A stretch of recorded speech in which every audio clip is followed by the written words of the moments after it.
Hello friends, आज की video में हम लोग करने वाले हैं 19th सेंचुरी वुमेन राइटर्स। तो इससे पहले हम लोग कर चुके हैं शार्लोट बार्टन के बारे में। तो आज हम लोग करने वाले हैं लुइसा लॉसन के बारे में।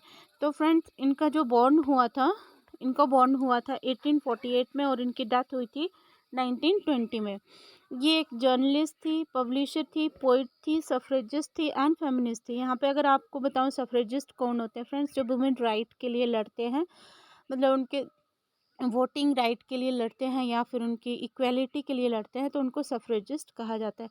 लुइसा जो थी ये Australian short writer Henry Lawson की मदर भी थी। ये एक टिपिकल स्ट्रगलिंग फैमिली में इनका जन्म हुआ था मुडकी में, और इनकी शादी हुई थी पीटर लॉसन से।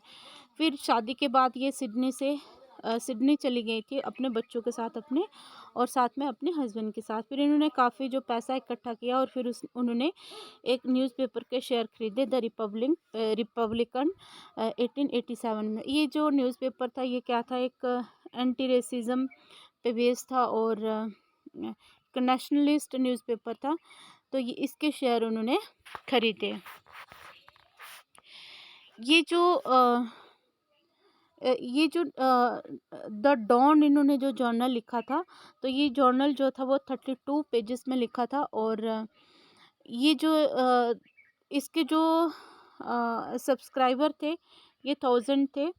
एक साल में कोई 1000 इसके सब्सक्राइबर बन गए थे। और इसको पढ़ा जा रहा था न्यूजीलैंड में इन 1890s में, और इसके बाद फिजी, इंग्लैंड, स्कॉटलैंड, यूरोप और यूनाइटेड स्टेट में इसको पढ़ा गया। ये वुमेन इशू के लिए लड़ी थी। इनकी जो राइटिंग्स होती थी वो किसके लिए थी? वुमेन के लिए थी, मतलब वुमेन की इक्वेलिटी के लिए थी। मतलब अपनी राइटिंग के ज़रिए जो है वो ये वुमेन की इक्वेलिटी के लिए लड़ती थी।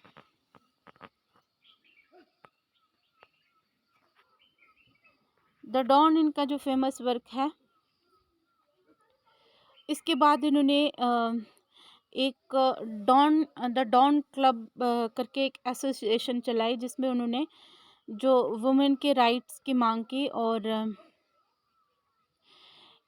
इन्होंने इस बात की एडवोकेसी करी कि जो वुमेन है उनको इक्वल राइट मिलने चाहिए। और ये अपने बाद जो है वो उनके बहुत सारी पोइम्स भी आई, जैसे reverie, digger daughter, Australian song, coming home, light in darkness, sunset, women love, mountain floor, birthday wish, women love, in memoriam. तो ये बहुत सारी उनकी पोइम्स आई। और इनकी पोइम्स को कंपेयर किया जाता है एमिली ब्रोंटे और क्रिस्टीना रोसेट्टी की जो राइटिंग्स हैं उनके साथ इनकी राइटिंग को कंपेयर किया जाता है। इसके बाद फ्रेंड्स बात करते हैं मे विवियन रेनर, अक्का मे विवियन। इनका बॉर्न हुआ था 1857 में और 1926 में इनकी डेथ हुई थी। ये वलाट में पैदा हुई थी और इनका जो बचपन था वो शीप स्टेशन में गुजरा। ये एक गिफ्टेड सिंगर थी, मतलब अच्छा गाना गाती थी और म्यूज़िक में ये इन्होंने अपना करियर बनाया। फिर इन्होंने इंग्लैंड और ऑस्ट्रेलिया के बहुत सारे टूर किए और एज सिंगर उन्होंने जो वर्क लिखे हैं उनके सनी साउथ ऑस्ट्रेलिया 1908 में एंड ब्रोकन हिल। तो ये इनके ट्रेवलॉग थे, जो उन्होंने ट्रैवल करा, तो अपनी जो जर्नी है उसके एक्सपीरियंस के बारे में इन्होंने लिखा है।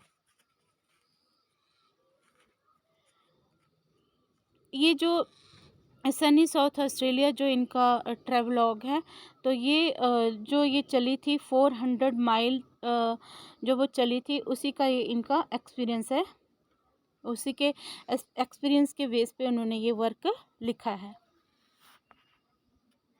इन्होंने इस वर्क में साउथ ऑस्ट्रेलिया के city, town, sea port, beauty spots, fruit, wine yard, flour, wheat, wool, wine, sheep, dairying, copper, iron, phosphate and और जितनी भी जो प्रोग्रेसिव इंडस्ट्रीज थी 1837 से लेकर 1908 तक, उनके बारे में लिखा है अपने वर्क में।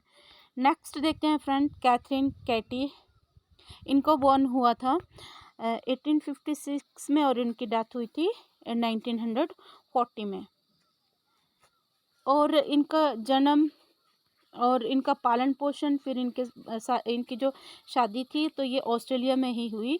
और इनका जो लिटरेचर में बहुत ज़्यादा इंटरेस्ट था, और ये इनका इंटरेस्ट कब जागा, जब इनको कलेक्टर बनाया गया एबोरिजिनल स्टोरी का।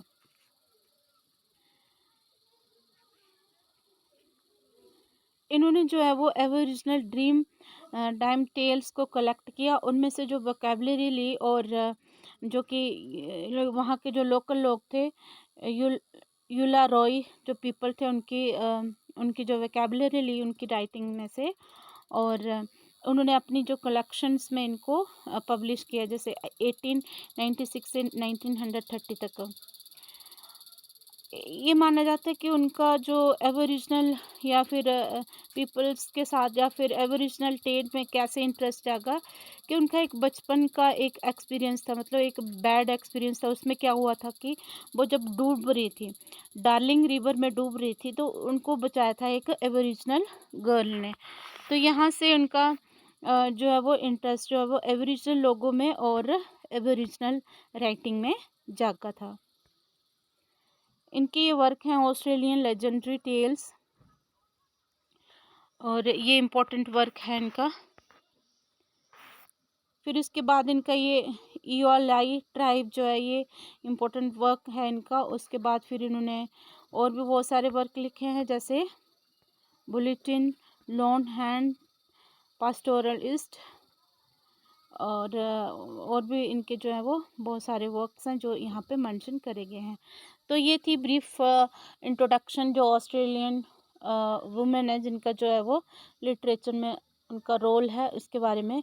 तो आई होप आपको ये वीडियो यूज़फुल लगी होगी। और फ्रेंड्स, नेक्स्ट हम लोग करने वाले हैं 19th सेंचुरी वुमेन नॉवलिस्ट।